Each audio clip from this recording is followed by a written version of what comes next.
அனைவருக்கும் வணக்கம். இறை அவதாரம் அப்படின்னு பார்த்தீங்கன்னா, பூமியில சித்த புருஷர்கள சொல்லலாங்க. இந்த சித்தர்கள் அப்படின்னு பார்த்தீங்கன்னா, நம்ம கண் முன்னாடி மனிதர்களா வாழ்ந்து கடவுளாக ஆகக்கூடிய ஒருவர் அப்படின்னு சொல்லலாம். எத்தனையோ அவதார புருஷர்கள் இருக்கிறாங்க. நாம எத்தனையோ பேரை பார்த்துருக்குறோம். சில பேருடைய நம்ம நேரடியா பார்த்துருக்கோம், சில பேரை பார்க்க முடியறதில்ல. இந்த சித்தர்கள் அப்படின்னு பார்த்தீங்கன்னா, சூட்சம ரீதியாக நமக்கு வாழ்க்கையில நன்மையான விஷயங்கள நிறைய கொடுப்பாங்க அப்படின்னு சொல்லுவாங்க. அந்த வகையில இன்னைக்கு மிக பிரம்மாண்டமாக எல்லா மக்களுக்கும் தெரியும்படி ஒருவர் இருக்காரு அப்படின்னு சொன்னா முக்கியமா பழனி கணக்கன்பட்டி பழனிசுவாமி சுவாமிகளை தான் நான் இப்போ சொல்லிட்டு இருக்கேன்.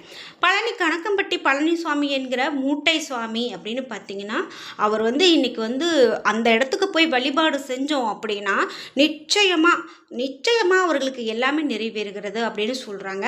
நிறைய பேருக்கு இன்னைக்கு அனுபவ ரீதியான பல விஷயங்களை நல்லது பண்ணி கொடுத்துருக்காரு அப்படின்னு சொல்லலாம். அதாவது நம்பிக்கையோடு அவர்கிட்ட போய் வழிபாடு செஞ்சு தங்களுடைய கவலையை ஒப்படைக்கிறாங்க. பல்லாயிரக்கணக்கான பக்தர்கள் இங்கு இப்போ வரக்கூடிய ஒரு இடமா இந்த கணக்கன்பட்டி மாறி இருக்கு அப்படின்னு சொல்லலாம். முக்கியமாக எப்படிப்பட்ட ஜென்மத்து பாவமாக தோஷமாக இருந்தாலும் சரி, மூட்டை சுவாமிகள் அதை நீக்கி அருள் புரிகிறார் அப்படின்னு சொல்லப்படுது. இது நம்ப முடியாத உண்மை அப்படின்னு கூட சொல்லலாம். நம்மள பலரும் நம்ம எப்பயுமே எளிதில் எதையும் நம்பிட மாட்டோம். ஆனால் இந்த கணக்கன்பட்டி மூட்டை சாமிகளுடைய ஒரு அருள் அப்படின்னு பார்த்தீங்கன்னா நிறைய பேருக்கு கிடைச்சிருக்கு. அதனால் நல்லது நடந்திருக்கு. அப்படி நான் அந்த கணக்கன்பட்டியில் அமாவாசை பூஜை அப்படின்னு பார்த்தீங்கன்னா ரொம்ப சிறப்பாக இருக்கும். இது பற்றி எல்லாம் நாம் இந்த வீடியோவில் முழுமையாக பார்த்து தெரிஞ்சுக்கலாம். இந்த வீடியோவை பார்க்கக்கூடிய நீங்கள் உங்களுக்கு கணக்கன்பட்டி சாமி பிடிக்கும் அப்படின்னா கணக்கன்பட்டி சுவாமியே போற்றி அப்படிங்கிற வாசகத்தை கமெண்ட் பாக்ஸில் பதிவிட்டுருங்க. நீங்கள் இன்னும் உற்சாகம் டிவி சேனலை சப்ஸ்கிரைப் பண்ணாமல் இருந்தால் சப்ஸ்கிரைப் பண்ணிக்கோங்க.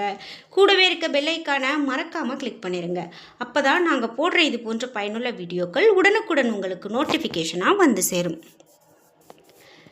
இந்த வீடியோவை பார்த்துட்டு இருக்கக்கூடிய உங்களுக்கு வீட்டில் எப்போ பாரு சண்டை சச்சரவாக இருக்கா, எப்போ பாரு ஒரு மன அழுத்தம், நிம்மதி இல்லாத நிலை இருக்குது. அதே போல் தொழிலில் நல்ல ஒரு ஓட்டம் இல்லை, தொழிலில் எப்போ பாரு ஒரு நஷ்டமாக இருக்குது, முதலீடு செய்தது கிடைக்கல, இந்த மாதிரியான நிறைய விஷயங்களை கடந்து வந்துட்டேன், இதுக்கு மேலேயாவது எப்படி இருக்கும் அப்படின்னு கேட்குறீங்களா? உங்களுக்கு இனிமேல் எப்படிப்பட்ட நேரம் நடக்க போகுது, ஏதாவது வினைகள் இருந்தாலும் அதையெல்லாம் தீர்த்து தரப்படும். இந்த வீடியோக்கு கீழே டிஸ்கிரிப்ஷனில் வராகியம்மன் ஜோதிட நிலையத்தின் தொலைபேசி எண் கொடுத்துருக்கேன். அந்த எண்ணுக்கு தொடர்பு கொண்டு பேசி பாருங்க. இதனால் பலன் பெற்றவர்கள் ஆயிரக்கணக்கான பேர் இருக்காங்க. உங்களுக்கும் நன்மைகளே நடக்கும். நாம் இந்த கணக்கன்பட்டி சுவாமியை பற்றி பார்த்துட்ருக்குங்க. கணக்கன்பட்டி அப்படின்னு பார்த்தீங்கன்னா பழனியில் இருந்து சிறு தொலைவில் தாங்க இருக்குது. இந்த இடத்துக்கு இப்போது ஏராளமான மக்கள் வந்துட்டுருக்காங்க. நம்மளில் பலரும் நம்ம எளிதாக எதையும் நம்பிடுறதில்ல அப்படின்னு சொன்னோம். ஆனால் மனிதராக கொஞ்ச காலத்துக்கு முன்னாடி வாழ்ந்து இப்போ இறைவனாக இருந்து அங்கு அனைத்து விதமான நன்மைகளையும் கொடுத்துட்ருக்கார் கணக்கன்பட்டி மூட்டை சுவாமிகள் அப்படின்னு சொல்லலாம்.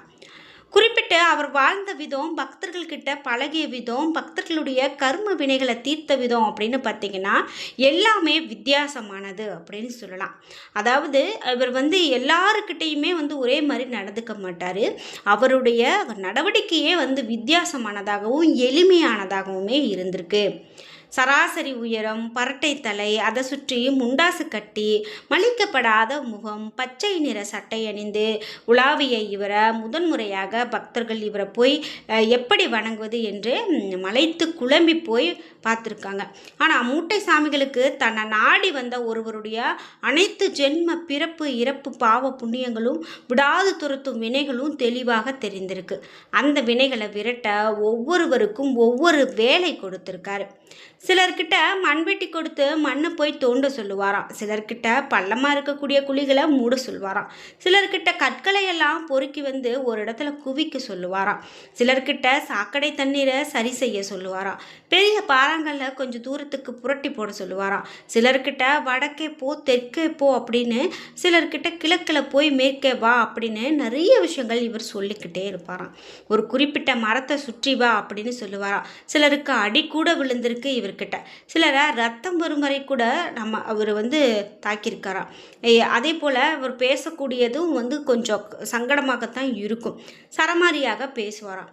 ஆனாலும் இவர் சொல்லக்கூடிய ஒவ்வொரு வார்த்தையிலும் ஒவ்வொரு அசைவிலும் அந்த கடவுளே சொல்லக்கூடியதாக நடக்கும். அவர் வாழ்க்கையில் மிக பெரும் நன்மைகள் அடைவாங்க அப்படின்னு சொல்கிறாங்க. சில பேரை அருகில் அழைத்து உட்கார வச்சு அன்பாக கருணையோடு பேசுவார். சிலர்கிட்ட போய் டீ வாங்கிட்டு வா அப்படின்னலாம் சொல்லுவாராம். இந்த மாதிரி இந்த கணக்கன்பட்டி மூட்டை சாமிகள் பற்றி நம்ம சொல்லணும் அப்படின்னா நிறைய விஷயங்களை நம்ம சொல்லிக்கிட்டே போகலாங்க. இவர் அவர் எந்த உத்தரவிட்டாலும் மக்கள் அதை கர்ம வினைகளை விரட்டு தான் சொல்கிறார் அப்படிங்கிறத காலப்போக்கில் தான் மக்கள் அந்த உண்மையை புரிஞ்சுக்கிட்டாங்க.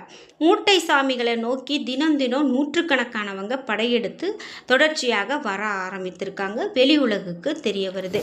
முக்கியமாக கணக்கன்பட்டி சுவாமிகளை போய் நாம் மனதார அந்த இடத்துல அந்த ஜீவ சமாதி அந்த இடத்துல உட்கார்ந்து நாம் வழிபாடு செஞ்சோம் அப்படின்னா நிச்சயமாக அவர் நமக்கு காட்சி கொடுப்பாரு அப்படின்னு சொல்கிறாங்க. அதாவது உணர முடியுமா அவரை நாம் அந்த இடத்துல போய் வழிபாடு செய்யும்போது அவர் அங்கே தான் இருக்கார், நம்மளை பார்த்துக்கிட்டு தான் இருக்கிறாரு அப்படிங்கிறத நம்மளால் உணர முடியும் அப்படின்னு நிறைய பேர் சொல்கிறாங்க. இப்போ நீங்கள் கோவிலுக்கே போகணும் அப்படின்னு கிளம்பிட்டீங்க, நீங்கள் அன்னைக்கு போய் கணக்கம்பட்டியாரை பார்க்கணுன்னு இருந்தால் மட்டும்தான் உங்களுக்கு வழி கிடைக்கும். அப்படி இல்லை அப்படின்னா ஏகப்பட்ட தடைகள் வந்துக்கிட்டே இருக்குமா. கணக்கன்பட்டி சுவாமி கோவிலுக்கு நான் போய் வேண்டுதல் வச்சுக்கிட்டேன், எனக்கு நிறைவேறியதும் நான் அங்கே உணவு வழங்குறதுக்கான ஏற்பாடுகள் செஞ்சேன், அங்கே நிறைய விஷயங்கள் செய்திருக்கேன் அப்படின்னு சொல்கிறாங்க.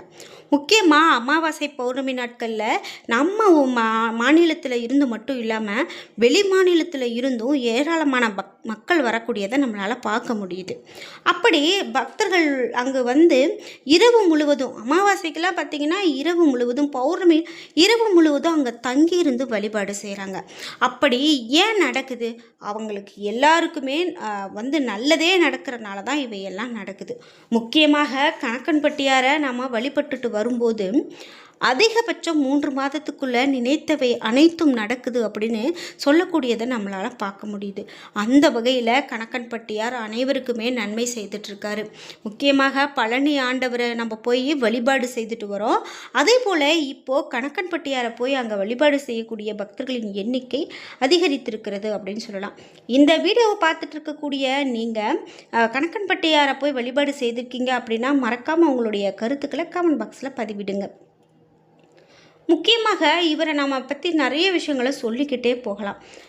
அதாவது இவர் எப்போவுமே மூட்டையோடு காணப்பட்டதால் தான் அவரை மக்கள் மூட்டை சாமிகள் அப்படின்னு சொல்கிறாங்க.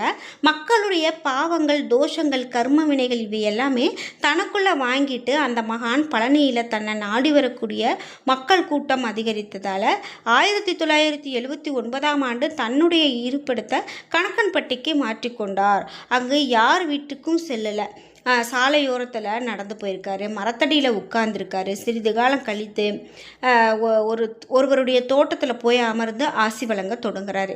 அதன் பிறகு சுமார் 35 ஆண்டுகள் அவருடைய அருளாட்சி அங்கே நடக்குது. அப்போது அவர் நிகழ்த்திய அற்புதங்கள் ஏராளம்.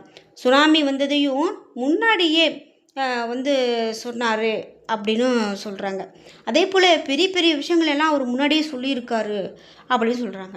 பல்லாயிரக்கணக்கானவர்களுடைய கர்ம விலைகளை தன்னுடைய பார்வையிலேயே போக்கியிருக்கிறார் அப்படிங்கிற அற்புதமெல்லாம் நிறைய சொல்லிகிட்டே போகலாம். இந்த வீடியோவை பார்த்துட்டு இருக்கக்கூடிய நீங்கள் கணக்கன்பட்டிக்கு போயிருக்கீங்களா? உங்களுடைய கருத்துக்கள் என்ன? நீங்கள் வைத்த வேண்டுதல்கள் நிறைவேறுக்கா? உங்கள் வீட்டு பக்கத்தில் உங்கள் உறவினர்கள், நண்பர்கள் எல்லாம் இந்த கோயிலுக்கு நான் போயிட்டு எனக்கு எல்லாம் நடந்திருக்கு அப்படின்னு சொல்லியிருக்காங்களா? உங்களுடைய கருத்துக்களை மறக்காமல் கமெண்ட் பாக்ஸில் பதிவிடுங்க. அதே போல் நீண்ட நாட்களாக உங்கள் வீட்டில் யாராவது உடல்நலம் சரியில்லாமல் இருக்காங்க, உங்கள் வீட்டில் எப்போ பாரு அமைதி இல்லை, பிரச்சனை, திருமணம் தடையாகவே இருக்குது, குழந்தை பேர் இல்லை அப்படின்னலாம் வருத்தப்படுறீங்களா? நான் இந்த கணக்கன்பட்டி கோயிலுக்கு ஒரு டைம் போயிட்டு நீங்கள் வழிபாடு செய்துட்டு வாங்க, நிச்சயமாக இந்த பிரச்சனைகளில் இருந்தெல்லாம் வெளிவர முடியும் அப்படின்னு சொல்கிறாங்க. முக்கியமாக அமாவாசை நாட்களில் நிறைய பக்தர்கள் வருவாங்க. முடிந்த வரைக்கும் அப்போ கூட போய் வழிபட்டுட்டு வாங்க, ஒன்றும் தவறு கிடையாது. அங்கே வழிபட்டுட்டு அங்கே சிறிது நேரம் அமர்ந்து கணக்கன்பட்டியாரை முழு மனதார உணர்ந்துட்டு வாங்க. நிச்சயமாக உங்கள் வாழ்க்கையில் இருக்கக்கூடிய எல்லா பிரச்சனைகளுக்கும் தீர்வு கிடைக்கும். என்ன நண்பர்களே, இன்றைக்கி வீடியோவில் கணக்கன்பட்டி சுவாமிகளை பற்றி நிறைய தகவல்களை தெரிஞ்சுக்கிட்டோம். இந்த வீடியோ கண்டிப்பாக உங்களுக்கு ரொம்ப பயனுள்ளதாக இருந்திருக்கும். வீடியோ உங்களுக்கு பிடிச்சிருந்தால் லைக் பண்ணுங்கள், ஷேர் பண்ணுங்கள், கமெண்ட் பண்ணுங்கள்.